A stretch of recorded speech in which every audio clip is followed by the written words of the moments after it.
Solo para informarles, yo sé que todavía no están conectados todos, pero es importante, quizás lo repetiré un poquito más adelante, pero ya tengo más o menos el tema del esquema de los grupos.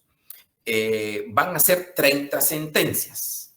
Ojo, no 29 ni tampoco 31. 30 sentencias. Eso nos da un lapso más o menos de el tiempo que nos corresponde en el plazo para el segundo parcial. Entonces no pueden haber ni 29 ni 31. 30 sentencias. Entonces, al hacer esa matemática de 30 sentencias, nos correspondería grupos de 6. Grupos de 6. Por favor, no de 5. Aunque vengan como hermanos desde no sé cuántos años, por favor, solo 6. Quizá uno que otro grupo se va a integrar con 7, quizá. Pero eso ya lo veremos. En principio, por favor, solo grupos de 6.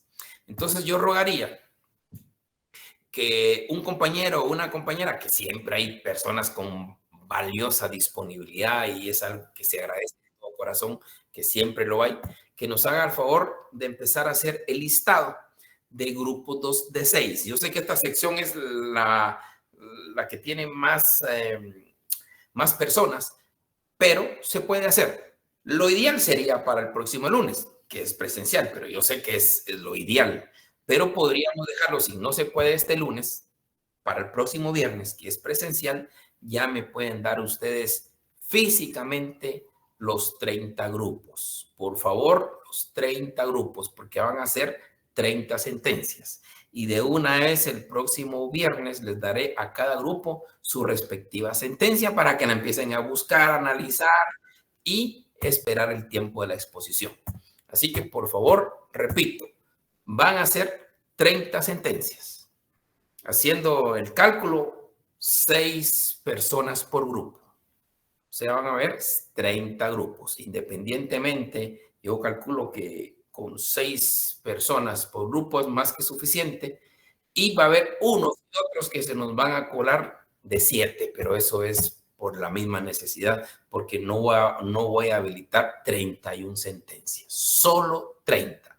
Con eso abarcaríamos la mayoría de sentencias contra el Estado de Guatemala y unas sentencias interesantes contra otros estados de Latinoamérica.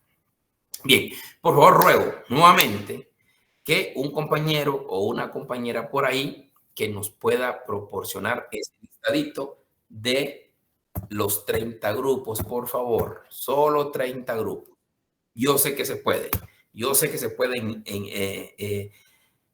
intercomunicar. Si no lo hacen de aquí para el fin de semana, que lo tenemos el día lunes, pues no importa. Dejémoslo como fecha última de hoy en 8, que como vuelvo a repetir, ya es presencial y ahí pues ya quisiera tener la lista en la mano. Don Carlos, cuénteme. Buenas noches, licenciado. ¿Qué tal está? Gusto saludarlo. Cuénteme. Yo me puedo ofrecer para hacer el listadito, con mucho gusto. Siempre hay gente maravillosa, como les digo. Siempre lo hay. Porque no es sencillo, es estar pendiente de todos y no es echar culpa a nadie. Cada quien tiene sus necesidades, cada quien tiene sus problemas. La jornada nocturna, yo le decía lo de la tarde, y no es porque ustedes estén acá y se los pueden ustedes preguntar, la jornada nocturna es maravillosa porque se encuentra uno tanta circunstancia, tanta necesidad, pero algo muy importante, con el deseo de triunfar. Entonces, pero siempre hay problemitas que el trabajo no lo deja, que no viene, eso lo sabemos todos, pero ahí sí que le agradezco a don Carlos la disposición, porque no es nada fácil. No tenga pena, licenciado. A los licenciado. demás compañeros, por favor, es tener esa disposición de darle los datos y que esto sea bueno para todos y cada uno de nosotros. Bueno, entonces, sabido eso, por favor, si no es el lunes, yo sé que es casi, no es imposible en esta vida, pero es muy difícil. Tal vez el próximo viernes ya tengamos el listadito, por favor. Ruego eso. Bien, Perfecto. entrando en materia. Licenciado, disculpe, tal vez Sí. podría poner yo mi número aquí en el chat para que me escriban, ¿verdad? Sí, por favor, Muy bien. Entonces voy a poner por acá por el chat de mi número de teléfono para que me escriban. De igual manera, yo me puedo estar comunicando con ustedes por los grupos, ¿verdad, compañeros? No hay ningún problema. Ahí estoy a la orden. Excelente. Muchas gracias, don Carlos. Se agradece un montón eso, ¿no? Bueno, buenazos. Entrando a materia. Ya vimos lo que es la clasificación de los derechos humanos, derechos individuales, civiles y políticos, derechos colectivos, sociales, económicos y culturales, los derechos de solidaridad o de los pueblos como tercera generación, recordando que estos, conforme van surgiendo, como fueron surgiendo, es que se le está dando esa clasificación. Los derechos individuales, pues empieza con ese derecho sine qua non de todos los demás derechos, que es el derecho a la vida. Ese derecho a la vida que lo que nos establece es la posibilidad de toda persona de mantener y desarrollar su existencia biológica y social. Esa es la vida. Mantener y desarrollar la existencia de una persona de una forma biológica y social. Biológicamente porque existe y socialmente también. Ese es derecho a la vida. Y el Estado tiene la obligación, por todas las formas y medios, de velar por esa protección de la vida. Miren lo que estoy diciendo. Esto es un tema que suena paradójico, porque dice el Estado tiene la obligación por todos los medios de velar por esa protección a la vida, por velar por la existencia biológica y social de las personas. Entonces, ahí viene el análisis y dice uno, ok, el Estado tiene la obligación por cualquier medio y forma de proteger la vida. Y entonces, ¿por qué está la pena de muerte para ustedes? Ahí es lo que resalta lo paradójico. Entonces, ¿por qué está la pena de muerte? Y el Estado mismo está violando ese derecho. El Estado mismo está matando la vida ahí.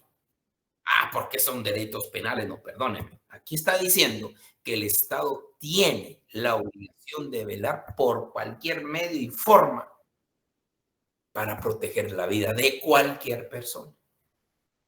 De ahí surge esta idea de las teorías evolucionistas, antievolucionistas de la pena de muerte, que efectivamente nos podemos dar cuenta, y eso ya son estudios claros, que la pena de muerte no precisamente disuade el delito, que es la cantaleta que siempre nos ha mencionado la antievolucionista.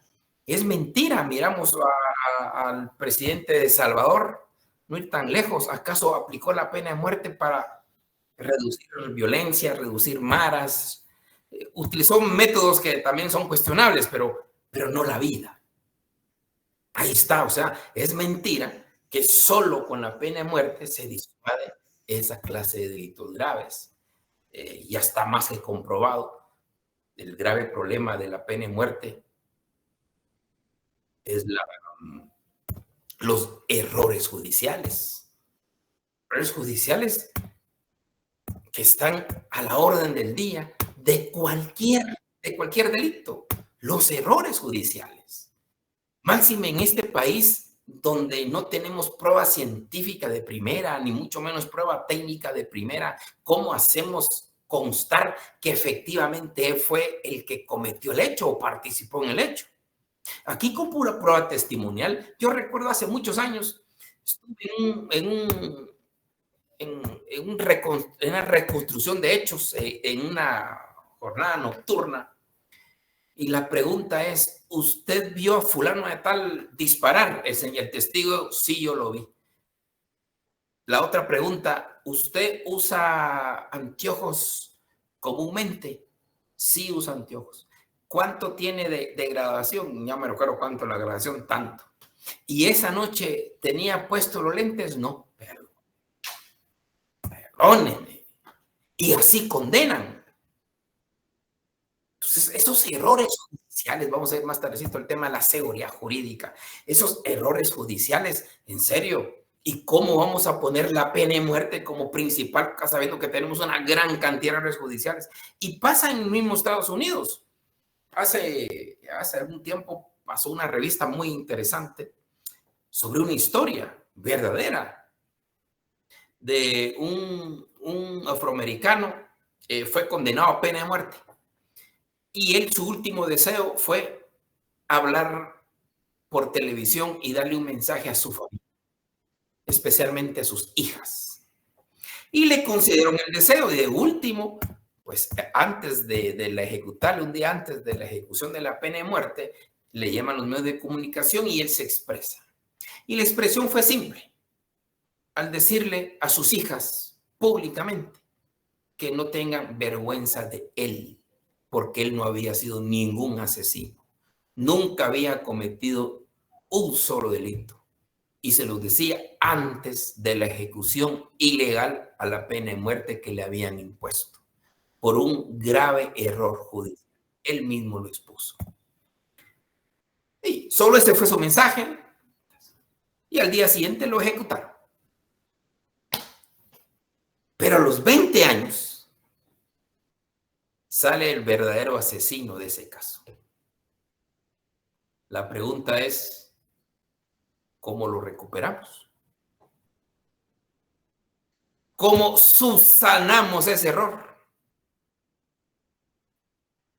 Suele pasar, y mucho en Estados Unidos.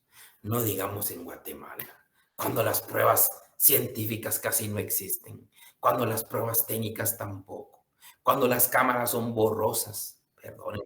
Y antes ni siquiera cámaras habían.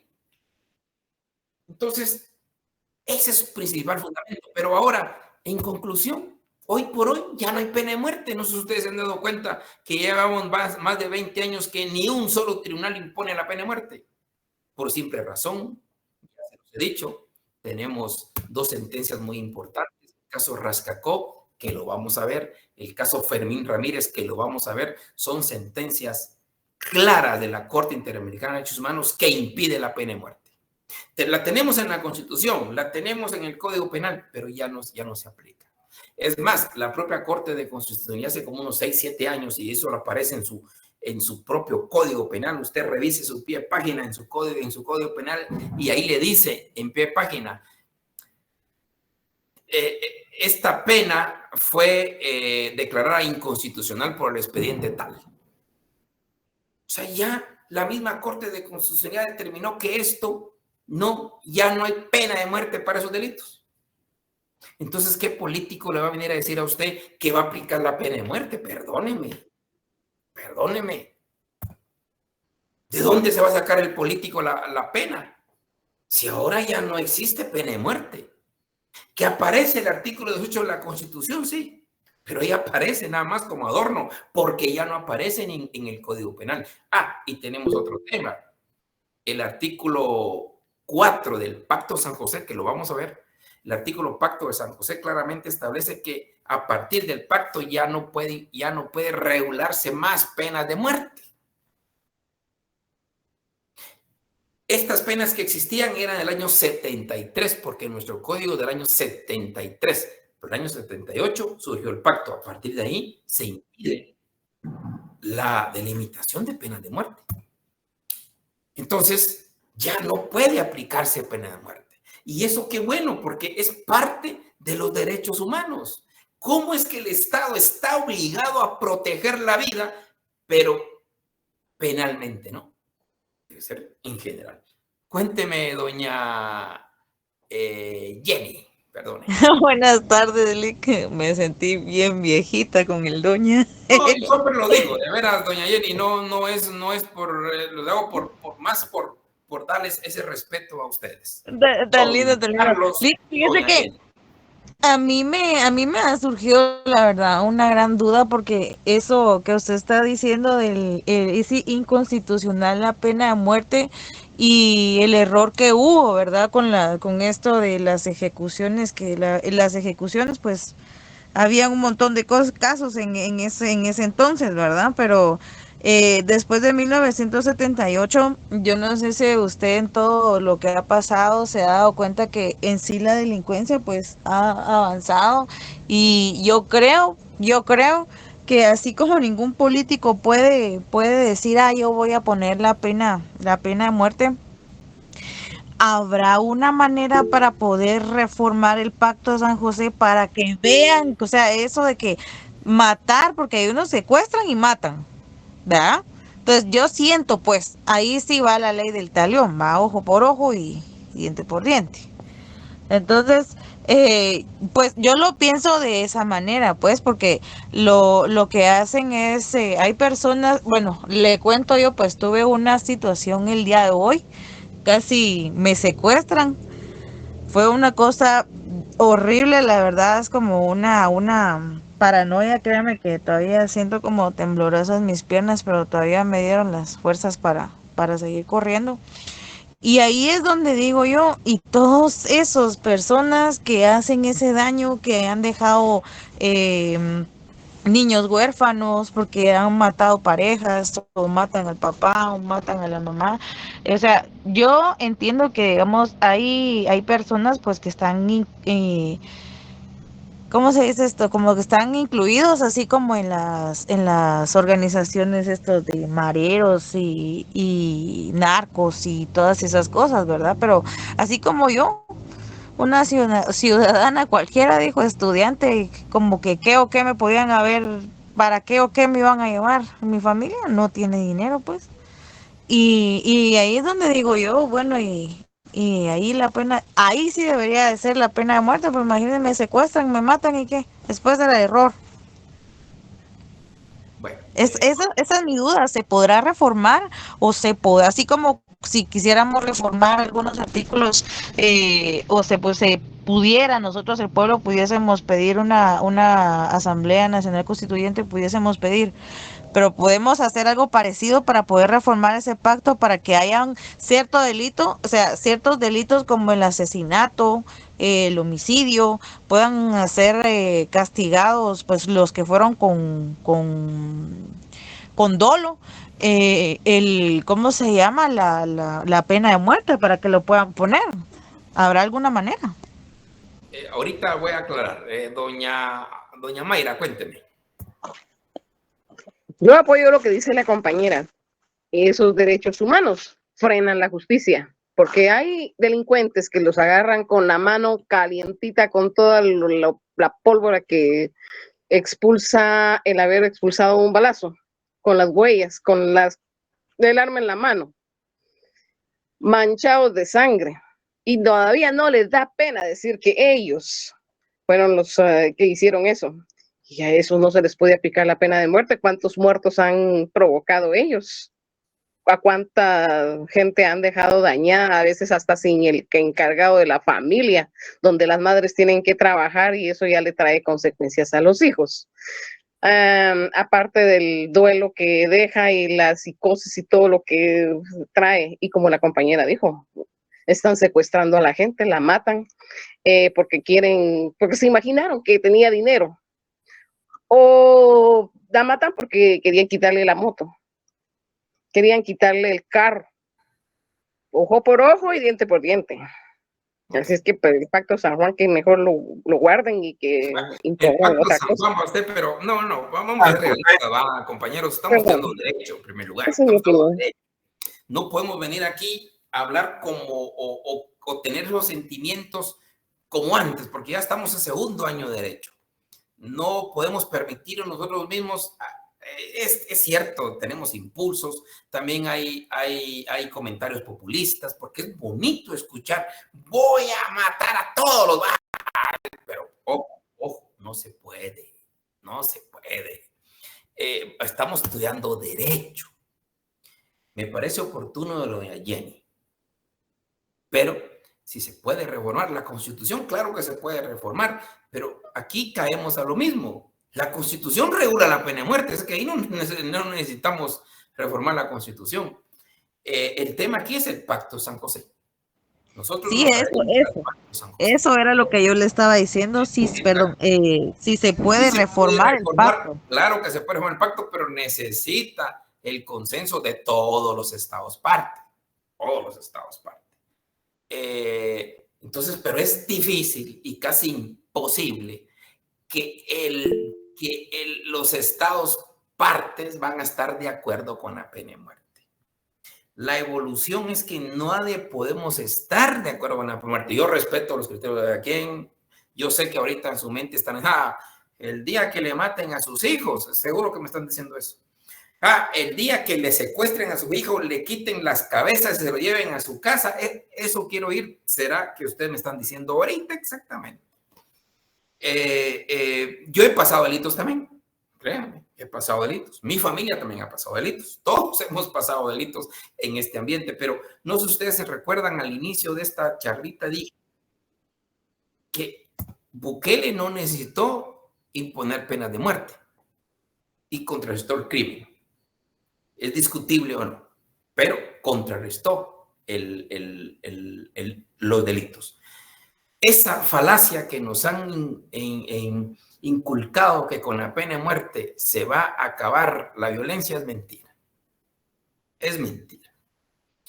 Podemos cometer más errores matando gente inocente que culpando a los responsables. Yo les comenté en las cárceles públicas y mira esto, hay mucha gente que está molesta con el sistema porque ellos mismos aseguran que el delito que ellos cometieron por el que fueron condenados no es el que cometieron y no los han condenado por los que realmente cometieron. Eso es falta de incerteza, no hay seguridad jurídica. Ustedes dicen, doña Mayra dice, es que ahí se les mira el polo. Perdóneme, doña Mayra, hay muchas cosas, aquí se cuecen muchas aguas, muchas cosas. Por ejemplo,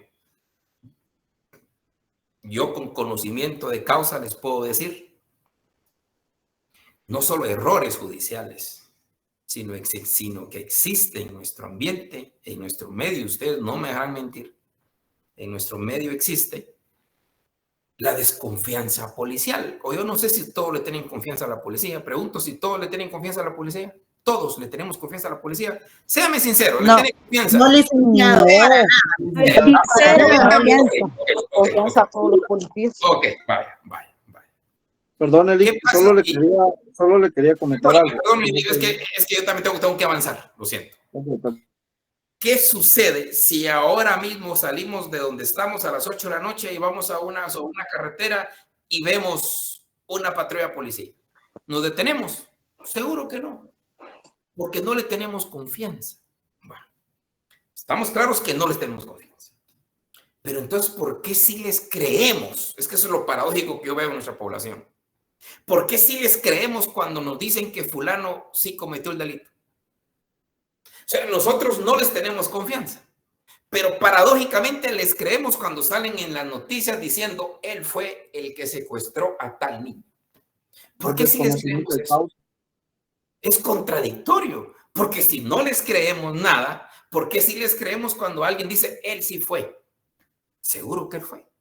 Nos hemos cuestionado a ver si ellos realmente fueron. Hay historias de historias. Por ejemplo, hay casos, y yo me he tocado llevar casos donde las personas dicen, el gato es el que mató a doña Juana del mercado. Perfecto. Capturen al gato. ¿Cómo capturamos al gato? Póngale ahí lo que sea, armas, drogas y lo que sea. ¿Pasa o no pasa eso? Entonces al gato lo capturan por portación ilegal de arma. Porque el gato cargaba una granada en su maleta, imagínense usted. Y los atrapan al gato porque cargaba una granada en su maleta. Y todos sabemos que esa granada no la cargaba el gato. ¿Saben por qué van a condenar al gato? Cuénteme, ¿por qué van a condenar al gato? ¿Por el asesinato que hizo por doña Juana o por la granada? Por la posesión de fuego. Ahora díganme usted si eso es justicia. No, no es justicia. No es justicia. Ojo, jóvenes. Y eso regularmente. Entonces, si vamos a estar así, ¿cómo vamos a confiar? Máxime hablando de penas de muerte.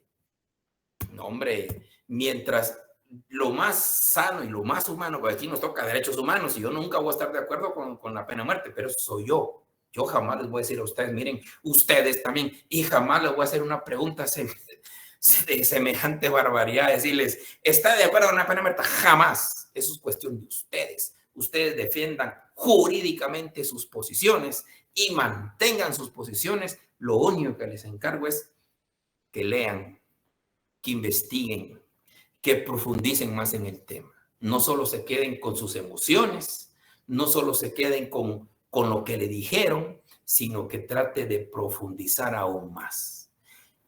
El conocimiento libera, dice una frase muy importante. Claro, libera porque usted no está atado a un solo conocimiento o a un solo impulso o a una sola experiencia. Tiene que desatarse a una sola y buscar más ideas, más conocimiento, y poco a poco usted se va creando una mejor idea, un mejor conocimiento sobre el tema. Pero a mí lo que me toca hoy por hoy es hablar los derechos fundamentales, y dentro de los derechos fundamentales está la vida. Y no es coherente que si el Estado tiene que proteger la vida a toda costa, también el Estado la quite. No es coherente. Segundo, el tema de la pena de muerte, efectivamente, por eso están las posiciones antagónicas de la pena de muerte, y lo existe, pero para la inmensa mayoría de países ya no existe. Para Guatemala tampoco ya no existe. A esto es lo que yo les venía a decir. Está el Pacto de San José, está la sentencia de la Corte Interamericana de Derechos Humanos, de unas que vamos a hablar, y también está la misma Corte de Constitucionalidad que dice que ya no existe pena de muerte para esos delitos. Ustedes lo pueden ver en su artículo 132, que está el asesinato. Ahí está. También está en el parricidio, ahí búsquelo. Al final dice, la Corte de Constitucionalidad declaró inconstitucional. Entonces, ¿qué pasa? Vamos a hacer un nuevo Código Penal. Tampoco se puede, porque tenemos el artículo 4 del Pacto San José.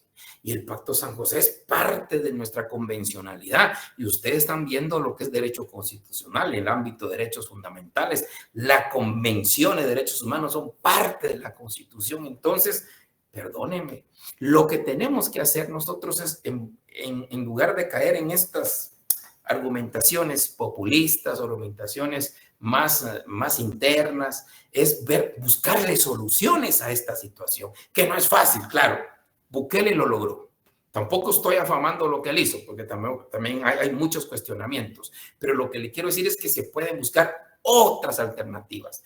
Yo siempre he dicho que un grave problema que tenemos nosotros en el país es la poca, bueno, hay poco de todo, ¿verdad? Pero una de las cosas en el ámbito de justicia penal es la poca aportación en la investigación científica, investigación técnica. Esto es muy importante.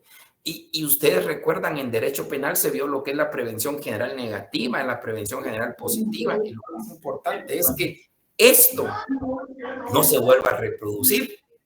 ¿Y cómo no se va a reproducir? Cuando existe un castigo efectivo. Pero si no hay castigos efectivos, es lo que dicen las compañeras. Siguen los secuestros, siguen los asesinatos, siguen las violaciones, siguen las extorsiones. Entonces, si el Estado no aporta como debe de aportar en ciencia y tecnología para la investigación y persecución penal, esto no va a avanzar.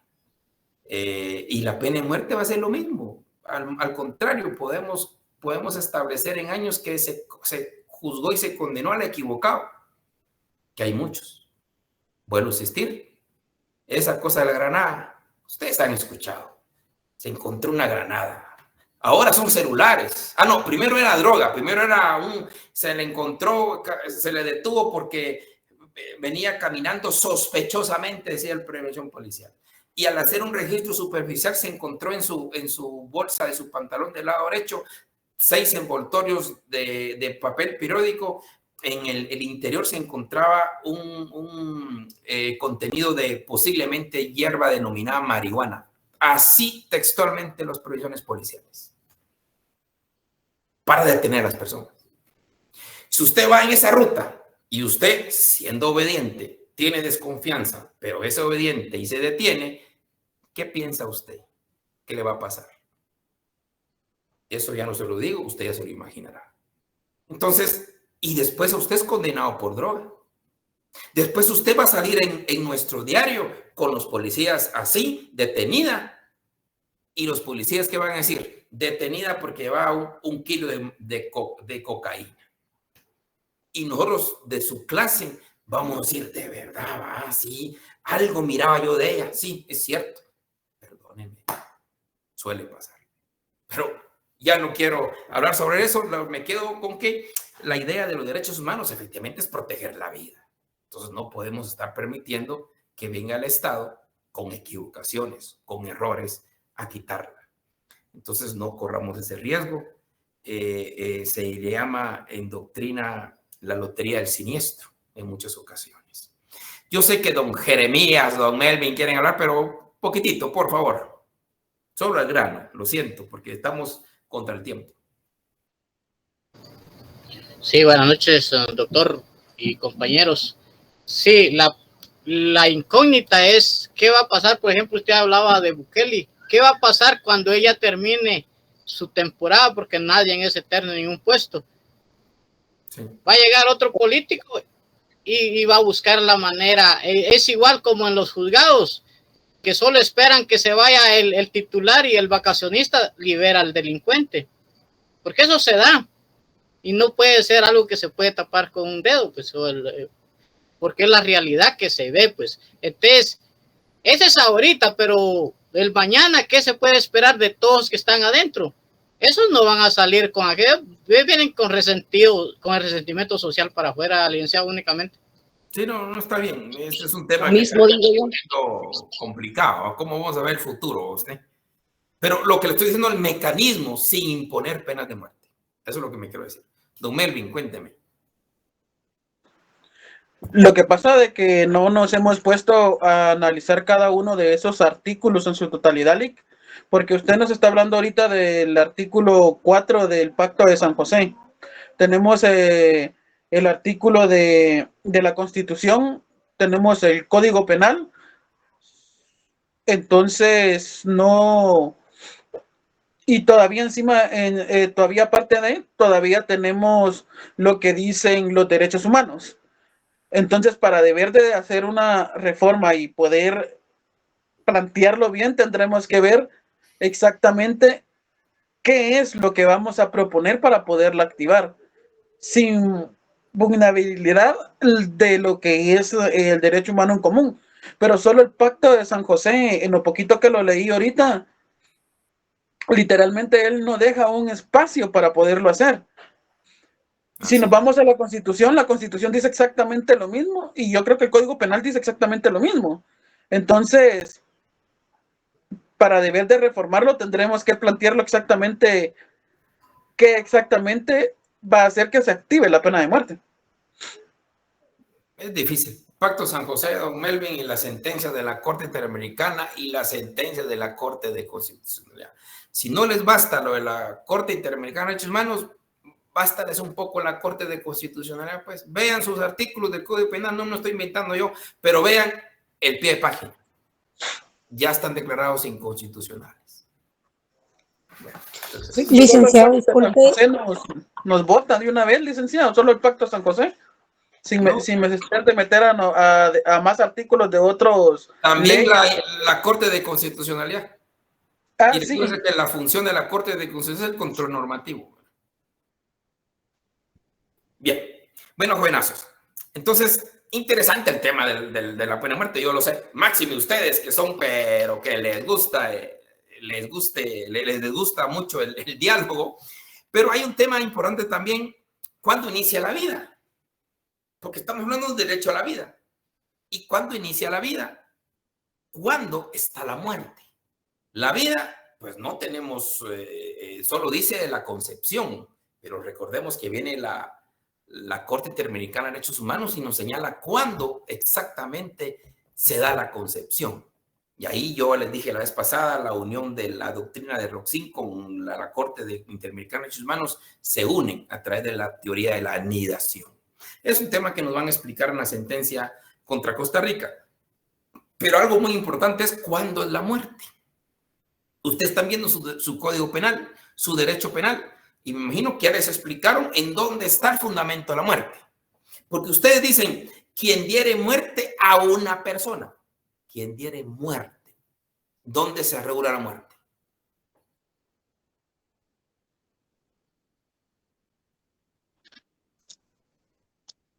En el Código Penal. ¿Ah? Tocayo. El Código, quien diera muerte sería en el 123 del Código. En el 123 del Código Penal. No, ahí dice quien diere muerte. ¿Dónde se regula la muerte? ¿Cómo? No, que muy gallos para hablar. ¿Dónde está? En la Constitución. No, digo la Constitución. Es parte contraria a la vida. Nah, mire, ya ustedes ya son abogados, hombre. Los abogados lo que no se lo saben se lo inventan y eso me parece bien. Pero aquí estamos entre pares. ¿Verdad que no saben? Porque lo dicen el homicidio. ¿Quién diere muerte a una persona? Claro, pero ¿dónde es cuando se inicia la muerte? Que nos vamos a ir al diccionario. No, dígame dónde está el tema de la muerte o dónde está regulado en Guatemala el tema de la muerte.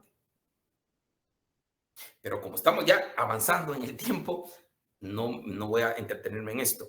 Vale la pena que ustedes, ni Código Civil ni nada, ustedes tienen un excelente profesor, el mejor profesor de todos los tiempos, y se los dije yo, pero pregúntenle y va a ver que no está en el Código Civil. Está en la ley de donación de órganos. Y es interesante porque esta ley de donación de órganos está del año 96, pero fue reformada, fue cambiada totalmente en el año pasado, en el año 2024. Y busquen esa ley. Es interesante la ley de donación de órganos. Ahí nos establece cuándo una muerte cerebral y la cardiorrespiratoria. Entonces es interesante porque ahí usted puede determinar si hubo en su actuar tentativa de homicidio o homicidio. Eso depende cuándo hay muerte. Pero lo más importante es que lo apunten en su código. Yo sé que ustedes todo lo apuntan, me parece genial. Busquen ahí y pongan ahí ley de órganos. Ahí aparece la muerte de una persona. Cuando ya está muerta una persona ilegalmente establecida. No solo quién diere muerte a una persona, pero ¿cuándo hay muerte? La vida, cuando nace, ojo, la concepción. Ahora ya nos basamos a la Corte Interamericana de Derechos Humanos que nos establece cuándo la concepción. Como le dije, no es aquella frase que nos dicen cuando el esperma llega, no es ahí, es ahí. Vamos a leer esa sentencia interesante. Bueno, y también tenemos, aparte del derecho a la vida como derecho individual, el derecho a la libertad. Esto es un tema importante, el derecho a la libertad, el derecho que tiene la persona, la facultad que tiene de obrar de una u otra forma sin coacción o restricción alguna. El individuo maneja a su voluntad. Eso sí, su límite es cuando empieza a violentar el derecho de los demás. El derecho a la libre expresión, a la asociación, reunión, libertad sexual.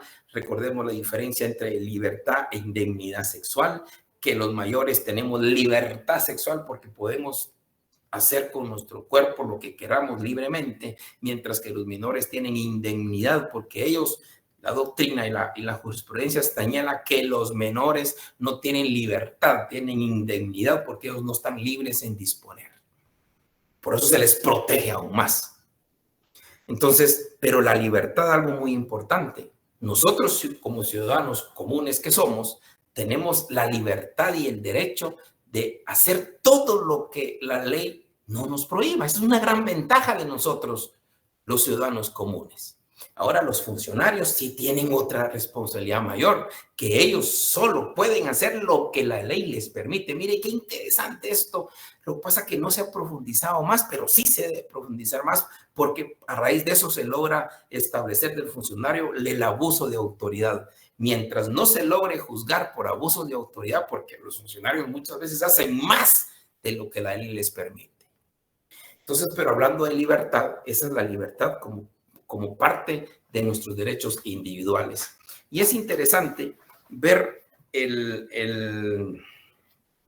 lo que dice la Corte de Constitucionalidad en el año 2008, que nos habló sobre la libertad. ¿Y qué es la libertad? Dice, se define como el estado existencial del hombre en el cual Este es dueño de sus actos y puede autodeterminarse conscientemente sin sujeción o ninguna fuerza o coacción psicofísica. Esa es la libertad que señala la Corte de Constitucionalidad en el expediente 2008. Yo sé que está un poco desfasado porque nos habla, quizás, y es raro, de una sentencia del año 2000, que nos hable y se sujeta únicamente al hombre, aunque sabemos que el hombre es en global. Lo más lógico hoy día tiene que hablarse de derechos humanos, del ser humano, que esto es más interesante.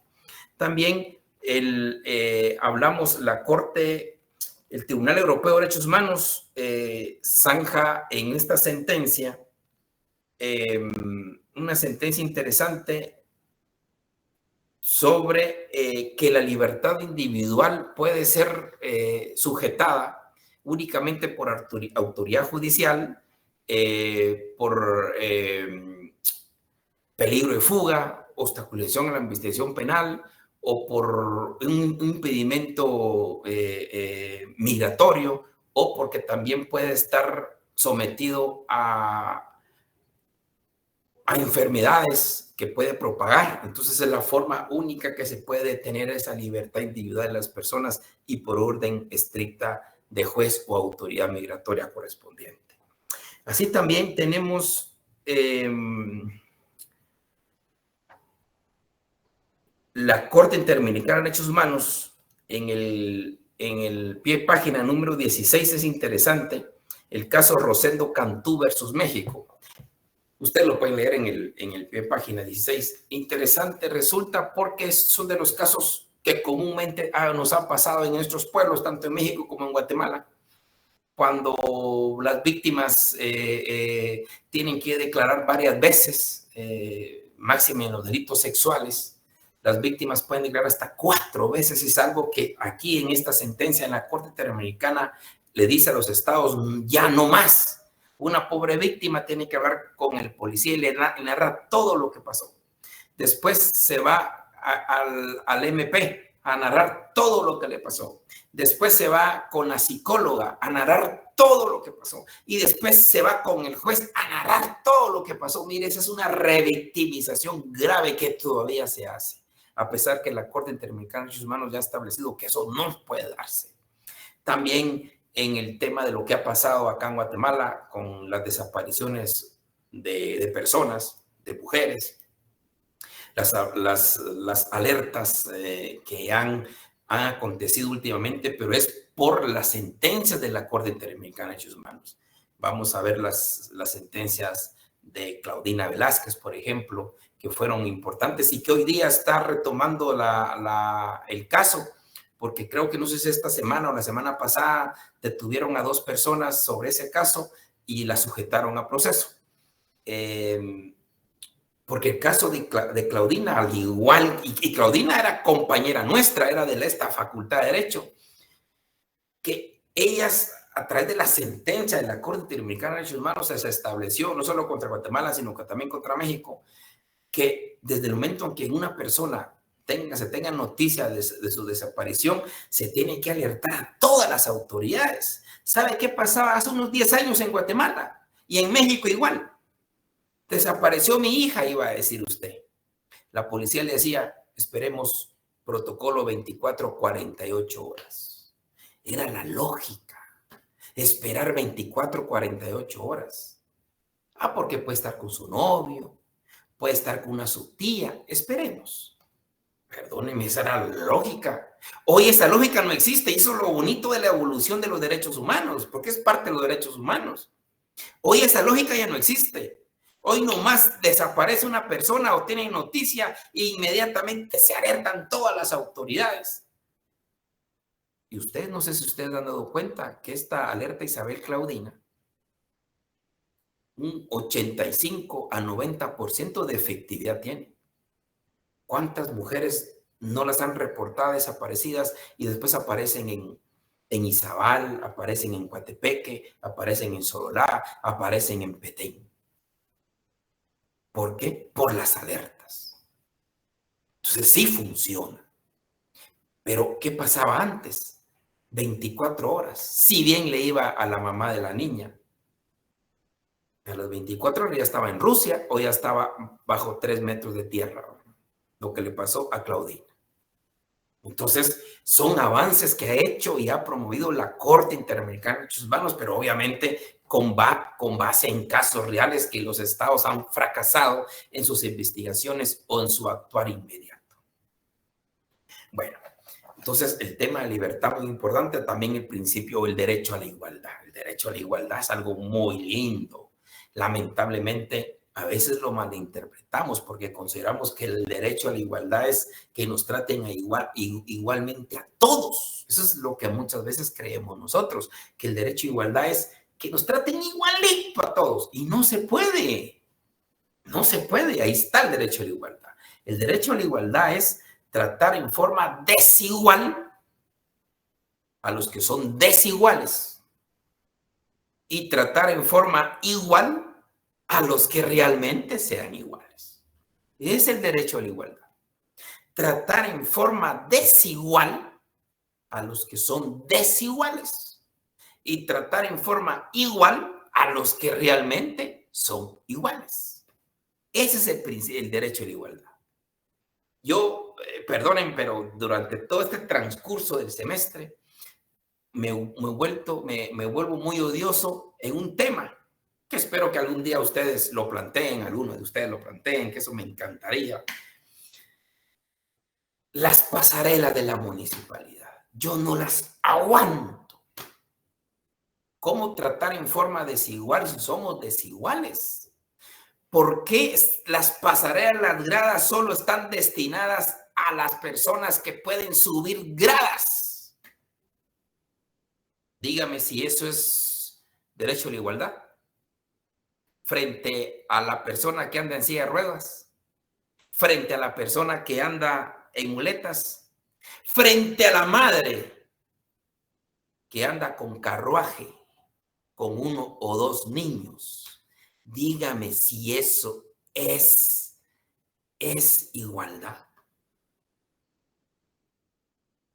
Tratar en forma desigual a los que son desiguales. Entonces, a esta clase de gente no hay que tratarla que tengan que subir gradas, ¿verdad? A esta gente hay que tratarla con rampas o con elevadores. ¿Qué pasa en nuestra facultad, jóvenes? Facultad de Derecho y solo gradas. Ustedes están en tercer nivel. Quizás la inmensa mayoría de ustedes o todos ustedes caminan hasta corriendo van a gradas. ¿No tienen ustedes compañeros con silla de ruedas? Con uno que exista o con la posibilidad que exista. Tenemos que velar por el principio de igualdad. A ellos hay que ponerles, eso es lo que se llama discriminación positiva, a ellos hay que agregarles algo que los ayude. Nosotros sí tenemos que caminar, ellos no. Ellos tienen que estar en rampas o en elevadores. Mínimo. Son muchos, eso es una fantasía. No, señores, no es fantasía. Eso es, hay que ser la posibilidad hay que tener esas agallas para hacerlas. No sé si ustedes saben, el Transmetro, muchos de ustedes ya vivían, otros quizás no. Bien, yo creo que ya todos. En colegio, muchos estaban en colegio. Cuando entró el Transmetro, una maravilla. Iba a inaugurarse cuando ¡pum! Cae un amparo de las personas con discapacidad. Y ya no se pudo inaugurar. Y ya se imagina usted aquel fulano alcalde que no hizo. Y estaba tan furioso porque le habían quitado la oportunidad de inaugurar. Pero claro, ese amparo decía algo muy lógico, muy humano. Resulta que esas paradas de metro, de Transmetro, no tenían rampas, solo gradas. Otorgaron el amparo y se tuvieron que hacer rampas. Hoy usted mira qué bonito, hay rampas, qué bien que quieren a los discapacitados. No es que ellos hubieran pensado en ellos. La idea es, ¿por qué no pensar en ellos? Qué bueno que podamos nosotros andar muy bien, pero hemos pensado en los que no. Entonces, principio de igualdad, tratar en forma desigual a los que son desiguales. por ejemplo, los impuestos. ¿Usted cree que sería justo, sería igualitario que todos dijeran, todos, para ser igual, debemos de pagar 5,000 quetzales mensuales de impuesto? Perdóneme. El que gana 100,000, pues puede pagar los 5,000, pero los que ganamos 10,000 no podemos pagar los 5,000, ¿verdad? Entonces, tratar en forma desigual a los que son desiguales. Como somos desiguales, el que gana 100, pues que pague su respectivo porcentaje, y nosotros que ganamos 10, pues tenemos que pagar nuestro porcentaje. Eso es igualdad. Tratar en forma desigual a los que son desiguales. Voy a entrar a otra polémica, máxime ustedes que les encanta la polémica. Por ejemplo, el tema de la ley del femicidio. Muchos de ustedes odian la ley del femicidio. Esta ley es desigual. No es desigual. Al contrario, es igualitaria. Porque dice tratar en forma desigual a los que son desiguales. El problema de la ley de femicidio es la errónea aplicación que ha habido. Porque la ley del femicidio, considerando el artículo 1 y especialmente el artículo 3 del el inciso G del artículo 3, ustedes como todo lo pueden buscar en la palma de su mano, búsquenlo y no me van artículo 3, inciso G. Ahí nos habla, y los considerandos, el primer artículo nos habla que esta ley se debe aplicar cuando existe una relación desigual de poder. Ojo, cuando exista relación desigual de poder. Es cuando alguien tiene controlada, dominada, sometida a la mujer. Y hay casos, usted no me va a mentir. No me va a mentir. Hay hombres que sí tienen dominada, pero ni siquiera quieren que vaya a la tienda la mujer, perdónenme.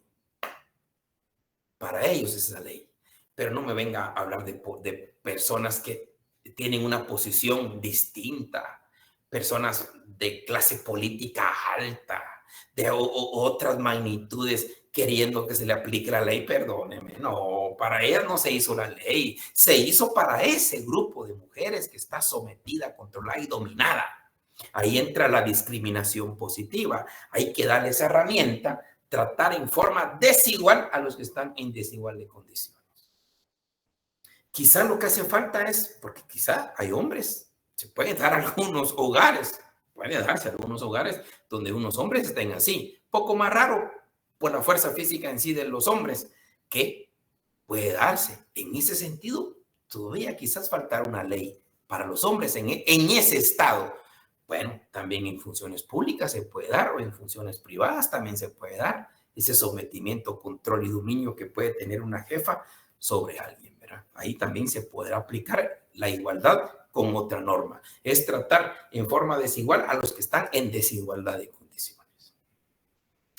Bueno, y también tenemos otros derechos humanos en el ámbito individual, como es la justicia, la tutela judicial efectiva, que es un tema que miraremos el próximo lunes, porque es algo que quiero concentrarme ahí. También tenemos como derechos individuales el derecho a la seguridad jurídica, social, personal. En el ámbito de la seguridad jurídica, muy importante, esa certeza jurídica que todos necesitamos. Lamentablemente en nuestros tribunales, la misma Corte de Constitucionalidad y las cortes, a veces cambian criterios automáticamente en casos antojadizos. Perdóneme, ¿qué seguridad jurídica estamos hablando?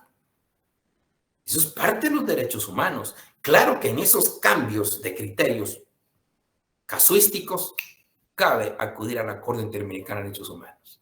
Algunos no están de acuerdo con la Corte Interamericana de Derechos Humanos por la famosa pena de muerte, pero ojo, no descubra el resto de derechos. No descubra el derecho de justicia. No descubre el derecho de seguridad jurídica, que por esas vías podemos acudir y buscar justicia interamericana. También tenemos la integridad personal, la integridad física, la integridad psicológica, como parte de los derechos individuales. De igual forma, tenemos el derecho al honor, este daño moral que cualquiera podemos sufrir cuando a alguien le tratan: usted es un ladronote, usted es un mañoso, usted es un corrupto. Esto está daño, su daño moral es parte del derecho al honor. Es ahí donde se daña y se afecta su personalidad a través de la fama y prestigio. Entra también como derecho humano, el derecho al honor. Así tenemos el derecho a la familia.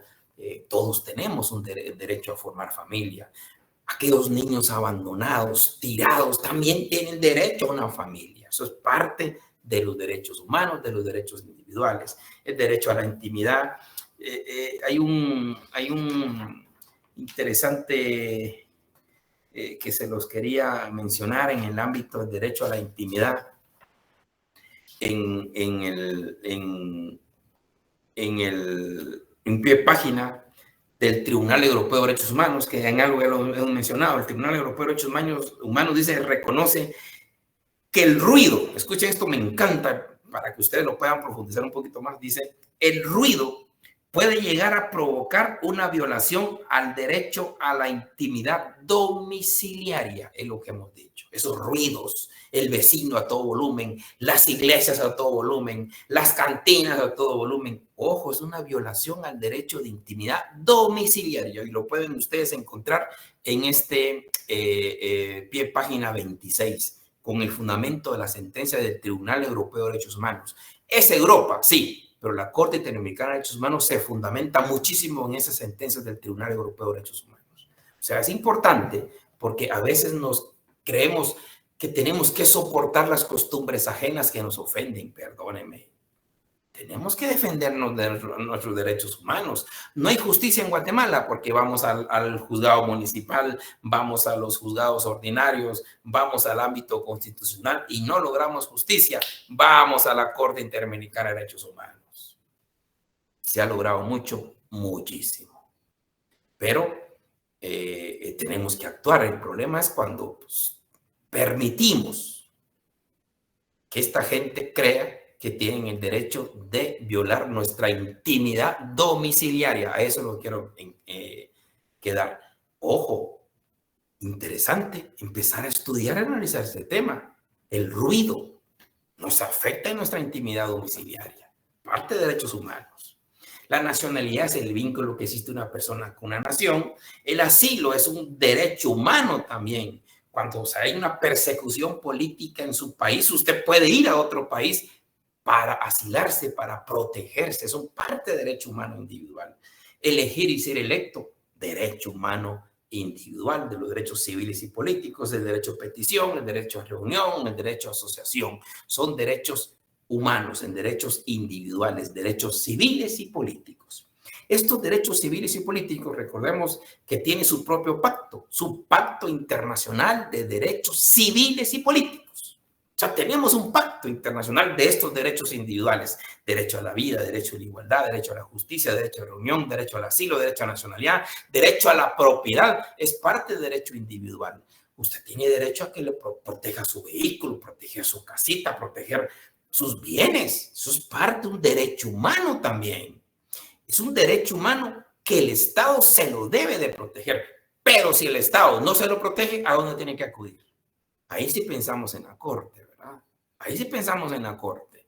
Por eso les digo, no nos dejemos llevar fácilmente de algunas anécdotas porque podemos perder más de lo que podemos ganar. Podemos ganar en que condenen a unos cuantos a pena de muerte. Pero ojo, perdemos en que ya no podemos litigar ningún derecho que nos pueda afectar en su momento. Puede ser laboral, puede ser civil, puede ser familiar, puede ser patrimonial, puede ser de cualquier tipo. Por eso es importante tener presente que tenemos una justicia externa, próxima, y no solo la justicia nacional, que tanto daño muchas veces puede hacer y que se ha demostrado ante la misma Corte Interamericana de Derechos Humanos la falta de justicia.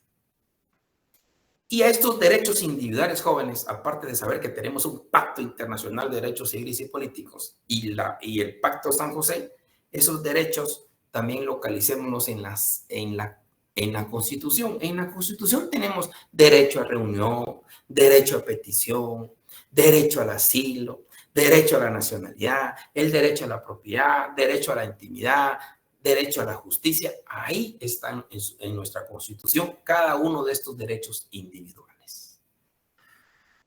Bueno, estoy para ustedes, cuéntenme. Ahora sí, la ráfaga, no importa. Don Rolando, cuéntenos. Buenas tardes, Lick. Disculpe la molestia. Fíjese que al inicio me costó mucho entrar, pero ya logré entrar y capté bastante de la clase. Le agradezco mucho. Fíjese que solamente una duda. Al principio me parece que comentaron que los grupos podían ser de 6 y yo le quería preguntar si podemos tener rango de 6 a 8. Es que tengo un grupo. No, Rolando, no. Si sabemos excepciones, estamos mal. Sin excepciones. Así hayan nacido 8 hermanos. Sí. No, Rolando. Si es que somos 7 ahorita, hombre, no sé cómo hacerle 7, para sacar. hay a haber excepciones de 7. Va, ahí estamos, pues gracias, Lick, le agradezco. Excepciones de 7. Sí, gracias, ahí estamos. Ya estaba preocupado por un compañero que no. Aunque hayan nacido 8 pegaditos, perdóneme. Vaya, gracias, Lick, le agradezco. Don Danilo. Muy buenas noches, Lick.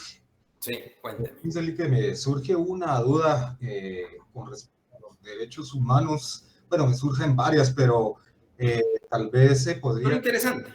Comentarlo a través de un caso ahorita famoso que está sonando, para ponerle en contexto a los compañeros, de una pareja que llegó a un hospital a que le operaran a su niño, al San Juan de Dios, pero no había hilo. Entonces no lo operaron y vulneraron muchos derechos del niño, y pues para mí pues el derecho a la salud y todo, el hospital pues vulneró los derechos del niño, de la pareja, pues porque al no tener los materiales para poder operar. Pero me llamó la atención que hicieron una denuncia y llamaron a la PGN, y la PGN no, o sea, porque la PGN hay un protocolo, no le entregaban al niño. Entonces me surge la duda, porque después llamaron al Procurador de los Derechos Humanos. Entonces, realmente cuando se vulnera un derecho, el procurador, el que tiene que velar es el procurador, tengo entendido yo. Pero la PGN, entonces, ¿protege derechos o eso es mi duda, Lick? Ok, perfecto. No. Mire, la PGN, qué interesante. La PGN es la institución que se vela, obviamente, porque representa al Estado, es el abogado del Estado. Pero también, según la ley, es el que tiene que velar por el derecho a la niñez. La PGN. Entonces, en cualquier caso que está involucrado un niño, un menor de edad, tiene que estar la PGN como el respaldo que tiene el Estado velando por la niñez. Por eso es que, y en todos los procesos de niñez está la PGN. O sea, también pero eso no le quita función al PDH también, ¿verdad? La PGN, pero legalmente, todo proceso de protección parte del proceso de protección, siempre está la PGN. Muchas gracias, Lick. Sí, porque me surge la duda, porque a veces, irónicamente, pareciera que la PGN a veces, en vez de proteger, pues a veces cae en vulnerar ciertos derechos. La PGN actúa y los jueces son los que resuelven, pero tiene que estar en todo el proceso de menores, está la PGN. Muy bien, muchas gracias. Son víctimas. Muchas gracias. Doña Jenny, cuénteme. Perdone que le diga doña Jenny, pero... No importa, Lick, no importa. Es que por lo que le había comentado, yo entré un poquito tarde a la clase. ¿Me podría explicar cómo está eso de los grupos? ¿Cuánto lo mínimo? Y ya entendí que de 6, 7 lo máximo. Son solo 6, Jenny. Son solo 6.